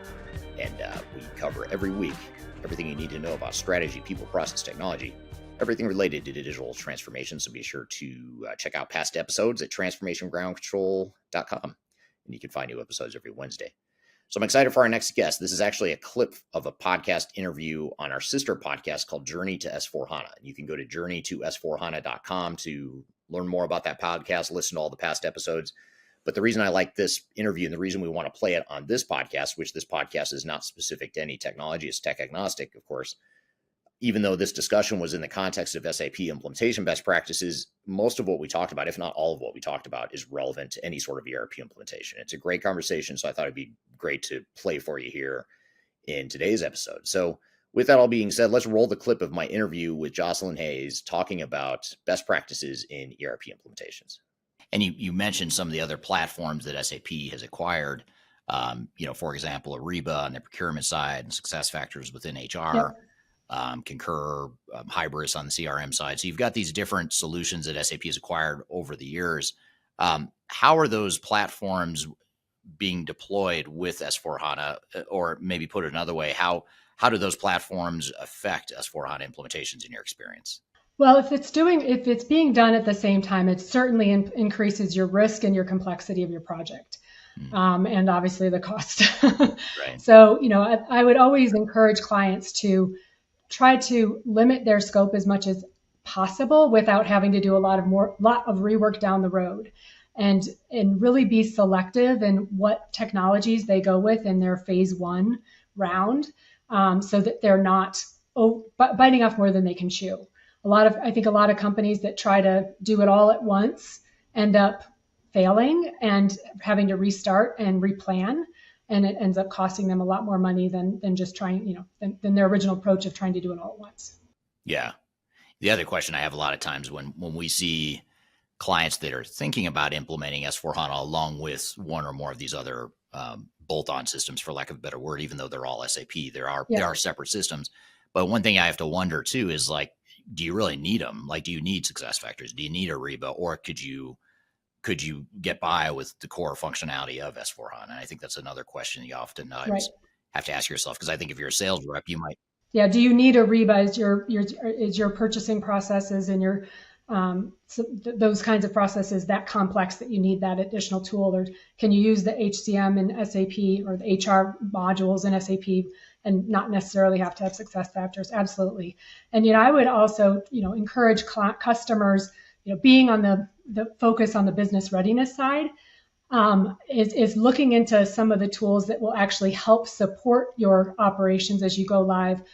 Recently, SAP purchased Signavio, which is a great tool to build out your business architecture, to really be able to lay out your business processes in an online format and be able to use that as part of your training materials, but also just educating your user base on how the processes are changing, and give them some of that while you're going through the implementation, and giving them some of that early look using that tool, because it has a collaboration hub that allows all of the users in the company to go look at what those future processes are by role. And then the other one that I think is very beneficial when you're going forward with an SAP implementation is Enable Now. So that's the in-application support tool that helps with not just your training materials, but also your in-application help. So when you get stuck on how to do something, you have it easily at your fingertips to get a tour of how to do a transaction, or to access some of those process documents, or to even go back to one of your courses that would teach you how to do the functions that you're getting stuck on. Yeah, absolutely. Yeah, it's a good reminder that there's some tools that'll enable the implementation, maybe make it a little bit easier, but then there's other ones that might actually complicate it or make it more risky, that you might want to either just validate that you really need those additional solutions, and or push it off to phase 2, phase 3, or whatever later on. And, of course, there is a price tag associated with those. There's the cost of the implementation, the cost of the licensing. Now, with the Rise and the Grow model, they do include starter kits for those, so you can try them out before you have to buy licenses for everybody. So there's enough for the project team to get going, and then you can decide later if you want to expand and get more user licenses. But that is one nice thing about that the Grow and Rise contracts, is they they give you a taste of a lot. Yeah. Yeah. And I want to come back to that. And too, and ask you- Signavio and Enable Now are those. Yeah. Yeah. I'll come back and ask you some more about Grow and Rise now that you brought it up. I've got to follow up on that. But before I come back to that, I wanted to ask you too around just implementations in general. What are some of the biggest challenges that you see customers face, particularly if these challenges might be different than what they faced when they were first implementing ECC or R3 or maybe some non-SAP legacy product in the past? What are those biggest challenges you're seeing nowadays? Well, sadly, it's the same thing you and I talked about 20 years ago when we met, Right. or 15 years ago, or whatever it was. You know, we're seeing the same implementation mistakes, the same reasons for failure, the same reasons for the challenges as we did back then. And it really boils down to, is it a business-led project, not IT-led? And a lot of times, you know, you'll go to a client and they'll feel like it's business-led because, you know, the CEO or the COO or the VP of sales is standing up and saying, you know, we're going to do this, and they're supportive of it. But it still is run on a day-to-day basis by the IT team and the CIO. And that's got to change if these projects are going to be successful. So I would say truly make it business-led, make your not just your executive sponsor, but even your program manager, someone from the business, and have them fully involved in it. And it starts at the leadership level, but it goes down all the way down, you know, within the organization to the user level. And, you know, I often tell clients, we always used to talk about that 3 in the box, where you have a consultant, somebody from IT for that module, and then somebody from the business. But often that third role, that business role, either they're fully on the project and not going back and talking to the business, and they're kind of expected to cover not just their division, but all of the divisions. So maybe the project's being implemented by 10 divisions and they represent one, so they're only giving the voice of one. And they're never encouraged to go back and talk to the other 9 and build a community with those other 9. So something I always want to do when I start on these projects is I'll take that one business person in the box and say, let's identify all the people you need to be communicating with as your change agent, your informal change agents and business representation. And let's come up with a plan for how often you're going to check in with them. And I really encourage them to spend as much as 25 to 50% of their time going back and talking to the business about what they've done, even if they feel like it's not quite ready. Everybody wants to wait until they have something that they can ta-da and show, and all their master data is in there, all their process, you know, it's almost fully tested. But there's so much you can do further up this upstream to start those conversations and to get people really understanding what's going to be changing and how roles might change and how they're going to get the value of it. Because at the end of the day, that's the most important thing is when you go live, you know, who's measuring that you're actually going to get your ROI on this, and it's not just, you know, just a lift and shift of your technology. I'm here with Jocelyn Hayes. We're talking about ERP implementation best practices and lessons learned. We've got a lot more to cover, so stick around. We'll be right back with more Transformation Ground Control.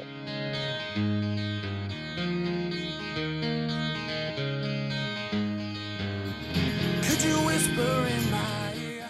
If you are involved in any sort of digital transformation or business change initiative, you'll want to download the Digital Transformation Report. With its comprehensive overview of business and technology trends and best practices, this report is a must-have guide for any transformation project or executive team. Download this free report by visiting Third Stage Consulting at thirdstage-consulting.com.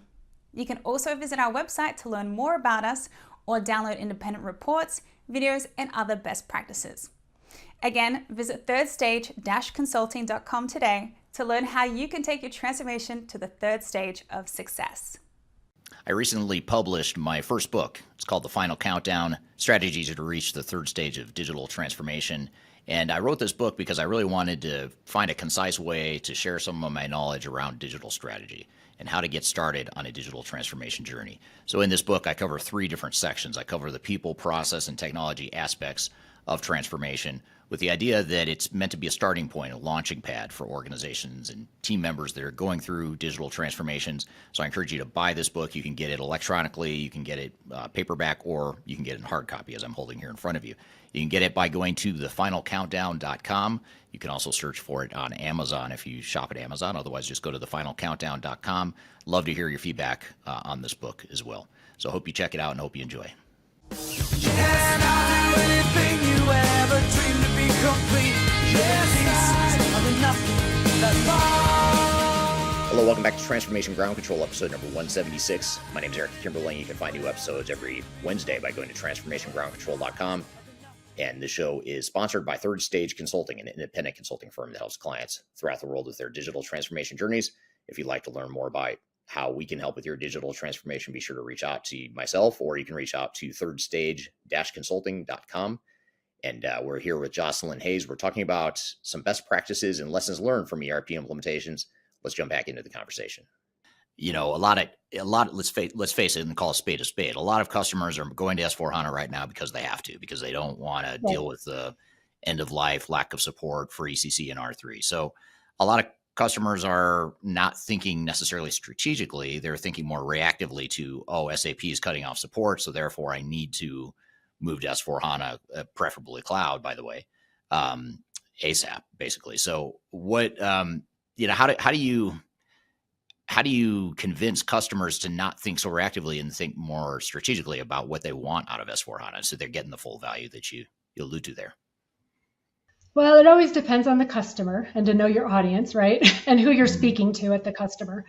But sometimes I'll use the scare tactics of telling them about historical projects that I've either been a part of or have familiarity with, and give them some real live examples of how these things have failed by not having their involvement. I'll also try to play the what if scenarios, like, what if you are expecting this particular change or new way of working that is going to get you X return and it doesn't happen? What are you going to do then? How are you going to go back and fix it and try to put yourself in that future state? We always say, like, what would you tell your 7-year-old self? Right. Kind of try to put yourself in that situation. Try to come up with some of those analogies to get them to make it a little more personal to them, and not just, a story that they hear about another company that failed. Right. Yeah, exactly. You also alluded to adoption and getting people to use the system and getting the value out of the system. What are some of the tips or best practices you've seen work best to get your employees comfortable with S/4HANA and familiar with the new workflows and all that stuff? Well, so I think it first starts with working with those business representatives and those communities that those business representatives have built out to identify where are the biggest changes and the biggest impacts to the organization of what we've been showing you. And then you take those and you say, okay, if we don't do that change, what is the cost of it? And you challenge them to actually put some dollars or some hours or some measure around the cost of not doing it. Then you come back and you're like, well, how can we measure that they actually do it? Let's pretend we've gone live and we want to go back and measure, did they do that? How can we tactically measure that? Because I think a lot of companies don't think about that. They don't think about, well, I could actually be running reports in the system that are going to give me some information about whether they're doing something properly or not. Are they having to kick an invoice back 5 times for whatever errors, or because somebody didn't do something downstream in a data governance organization? But like, how are we actually going to measure this stuff when we go live, and do that in advance, and don't wait until afterwards, because it's really hard to chase it after.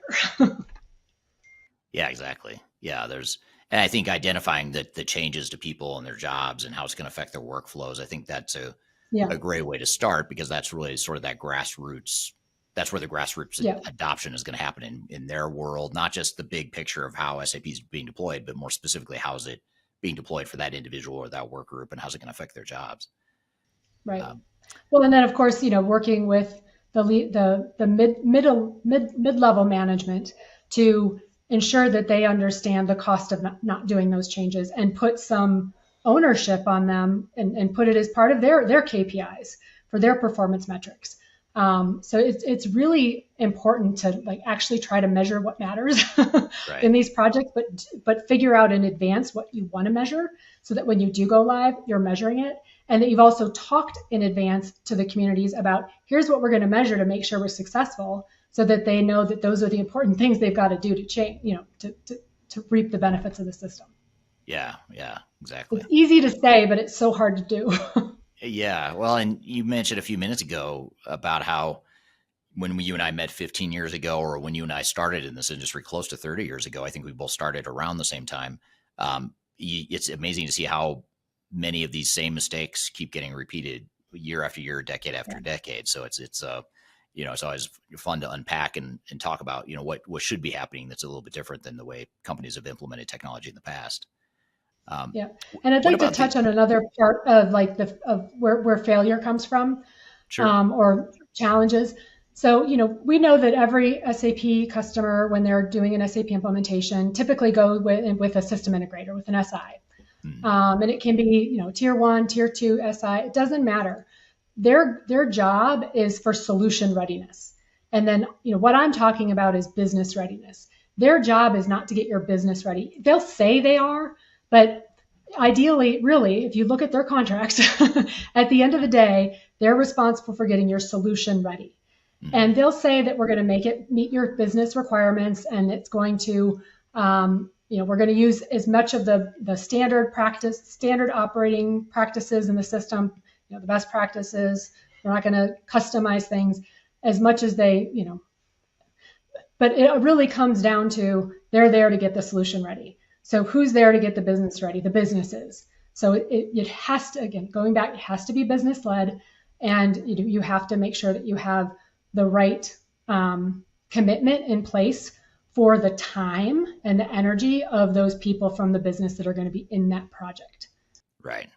Yeah, because you could do a bang up job on the S/4HANA technical deployment and build the software exactly the way the organization wants it built, but you could still end up with shelfware that doesn't end up getting used, or ends up getting exactly the way that the solution is designed to be built, but doesn't necessarily allow the customer to continue the things that differentiate them, because it's boxed them into something that it's just not going to work for their business. So it's really important to be very clear as you're going into these projects. What is it that makes you unique? What is your quote unquote value proposition to your customers that we can't change, that's not negotiable? So that it's very clear to those people implementing the solution that they've got to honor that. And if it means customizing a part of the application or doing some kind of thing outside of the application to be able to provide that capability to your organization, then that needs to be planned for. Yeah. Yeah. And you used the term business readiness a moment ago, which is a great word. But it leads me to another question, which is when you're, what are the ways to get ready, prior to starting an implementation or prior to bringing in your system integrator? What are some of the things that organizations should be thinking about doing as a way to accelerate the project later on, but not necessarily having to wait until the SI gets their army of consultants on board? Yep. So it always comes down to people and process, but there's also some other caveats that might fall into the technology area. So when I think of the people and process things you can do in advance, it's really starting to maybe build some of those communities of practice within the organization. So if you're not going to do this SAP project for a year from now, even though I know that 2027 clock is ticking fast, but let's say you've got a little bit of time before you're going to start. One thing you can start to do is identify, who is going to be on the project full time, but then who are the other people in the organization that are going to be part of that community. So let's say you've got a buyer that you've identified that's going to be on the project. Find, the buyers from these 7 other divisions that are going to be part of that community, and have them actually start talking to each other and figuring out how they do their work. Figure out where they're different, so that when they do get to the point when they're in a workshop and the SI is coming in and showing them how the SAP works, then that person in the back of their mind is not only thinking about how they do it in their job, but how the other 7 people in their community do it. So that's one thing that you could start to do, is build those communities of practice. And it also starts to build, a lot of these companies are doing this because they want to be one company. This allows you to start moving down that path of that cultural path. Another thing you can do too is build kind of another community, but like a master data ownership governance group. So a lot of companies, sadly, IT doesn't necessarily own the data, but they manage the data. Right. So in turn, it makes everybody feel like they own, IT owns the data.